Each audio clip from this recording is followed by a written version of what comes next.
امروز در همه شهر و ناحیه‌های اگروصنعتی پختکار جمع‌آوری حاصل پخته رسیده با مرام ادامه داشته. حاجی‌داران با استفاده از قوه سهامداران زمین و جلب هرچی بیشتر حشرچیان دسترنج خشت را جمع‌آوری کرده ایستادند. در این سمت مقامات اجرایی حاکمیت دولتی ولایت سوق نیز به دهقانان دست یاری دراز نموده. هر هفته روزهای استراحت شماری زیادی کارمندان مقامات اجرایی حاکمیت دولتی ولایت زیر ساختارهای آن تشکیلات و مؤسسه‌های شهرهای صنعتی خوجند، بوستان و گلستان را به جمع‌آوری پخته جلب می‌نماید.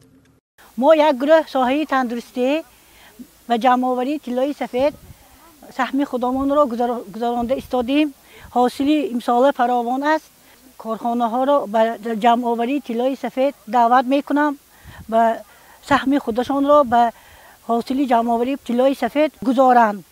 طی هفته سپری شده حشرچیان از شهرهای ذکر شده در خواجگاه‌های ناحیه سپیتامین به جمع‌آوری پخته مشغول شده. ساحه معارف از شهر بوستان و تندرستی از شهر خوجند در خواجگی دهقانی روزیمراد دهقانوف پخته شدند.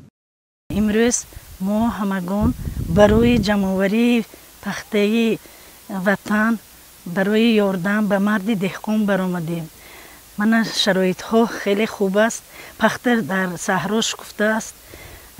ما در این روز استراحت حرکت کردیم که همه آمده برای مرد دهقان یاری رسانیم و برای آبادی وطن حصه خود را گذاریم. از دیگران دعوت میکنیم که در روزهای استراحت همین خیل برای چیدن پخته برایند. خواجگی دهقانی به نام روزیمراد دهقانوف در حدود جماعت الجبایف جایگیر بوده. همه ساله به حسناکی بلندی پخته نائل می‌گردد. در این خواجگی امسال نیز عزم دارند که با کمک حشرچیان و سهامداران زمین حاصل فراوان پخته رسیده را به تلف جمع‌آوری نمایند.